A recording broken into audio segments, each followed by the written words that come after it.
In this video, I want to talk about Apple's latest technology plaything, the mini LED panel in the 2021 model of the 12.9-inch iPad Pro.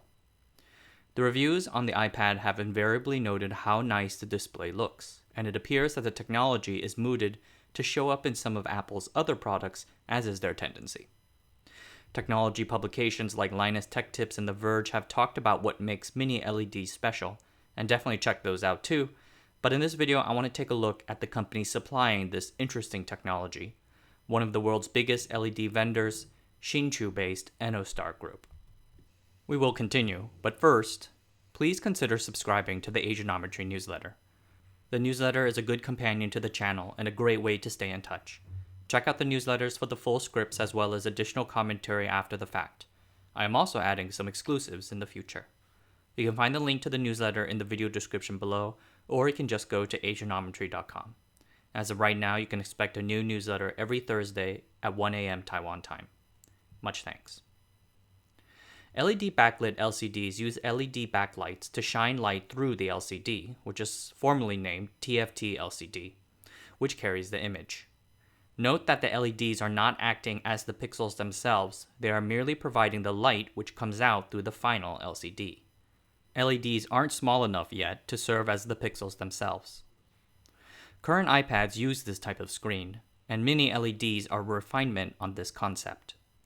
In a mini LED screen, you vastly increase the number of backlights, and then arrange and synchronize them into dimming zones.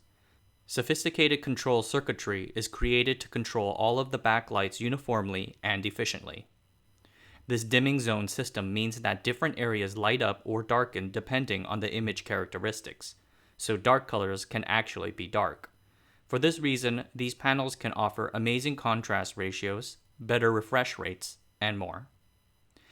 Manufacturing-wise, they can also be made in the same fabs as traditional backlit LCDs, but with some incremental improvements. Yet at the same time, because of the sheer number of LED backlights needed to be created, more wafers and dies have to be made for each new iPad. Thus, this new technology can get quite pricey. Teardowns of the new iPad Pro find that the LCD backlight by itself is one of the tablet's most expensive components. Estimated to cost $90 per iPad Pro, it takes up nearly 20% of the iPad's entire component cost. It is expensive, but the results are stunning. So let's take a look at the company that developed and supplied it, Enostar. Enostar Group is an interesting company in that it is actually made up of two companies, Epistar and Lextar. They merged, quote-unquote, in January 2021, exchanging both companies' shares for shares in this one holding company. And I add the quotes because, per their announcement, they are together but operating separately. It's complicated. Let's start with Epistar. Founded in 1996, Epistar is one of Taiwan's biggest LED suppliers. Prior to the merger, they had been a fully integrated manufacturer. This means that they develop the crystal, wafer, and die, and they package it all into modules for delivery to the LED application user. Its founders had worked at ITRI, the Taiwanese public-private partnership that famously spun off TSMC many years earlier. Taiwanese firms had been working in the downstream LED industries ever since the 1970s, with light-on technologies being a Taiwanese LED packaging and module pioneer. The industry quickly looked for a way to climb up the value chain, afraid of always being stuck on the bottom levels. They found their opportunity when ITRI developed a new technology called transparent indium tin oxide, or ITO. At this period of time, thin metal was used as a substrate for creating LEDs. This way of doing things, however, hindered how bright LEDs can be. ITO offered a better approach. ITRI founded and spun off Epistar to refine this technology and bring it to the market. The company did not turn a profit for the first 6 years of its existence, but soon developed red LEDs that were substantially brighter than what was already available. From there, the company established itself as one of the leaders of the LED industry. It is another interesting story of a Taiwanese high-tech industry climbing the value chain up from a low-level process. Today, Epistar holds over 4,400 LED patents, including many of the patents surrounding core upstream aspects of mini LED technology. Lextar had been another Taiwanese vertically integrated LED firm. They were established in 2008 as a subsidiary of AU Optronics, one of Taiwan's biggest LCD display makers. Their product specialties are in displays and automotive applications, for instance, the lamps that go into car headlamps and whatnot. Lextar had been developing their own mini LED technology, demonstrating a 2.9-inch mini LED panel in 2019 with over 2,300 dimming zones. The panel can reach up to 30,000 nits. So all in all, good technology. There was just a lot of overlap with what other Taiwanese companies like Epistar were doing in the industry.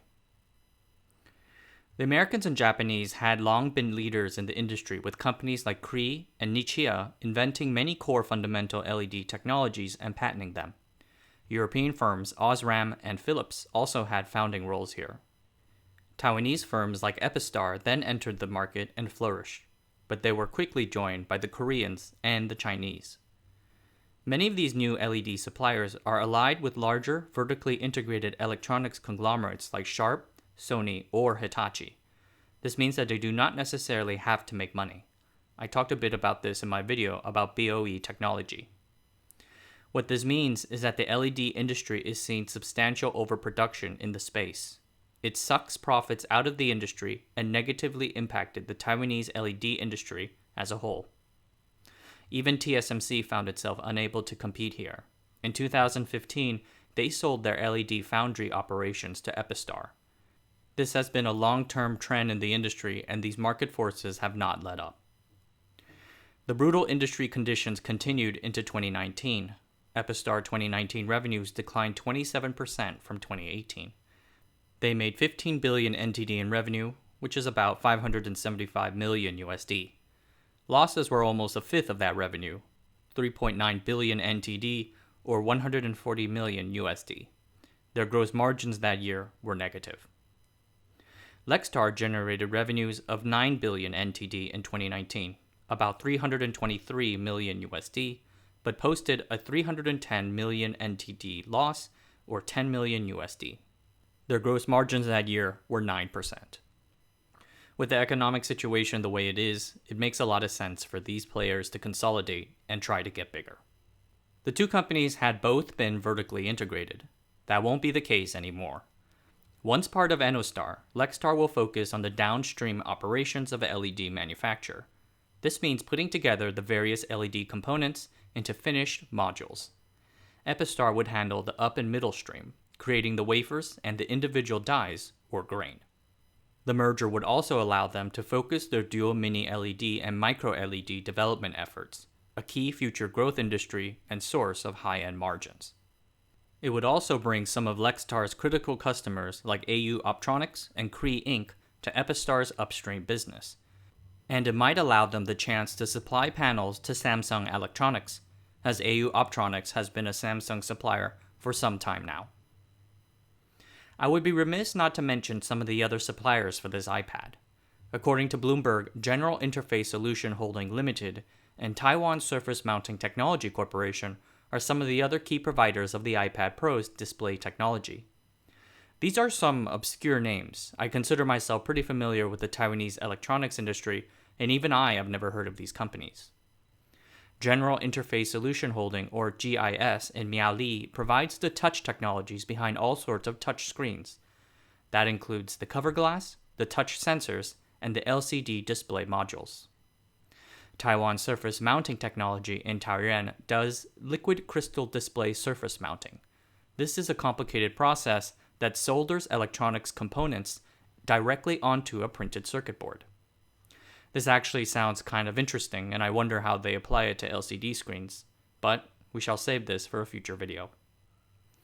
Another interesting name that came up during the latest supply checks is ATL, who provided the iPad Pro's battery. I did a video about their spin-off company, Catel, which provides EV batteries.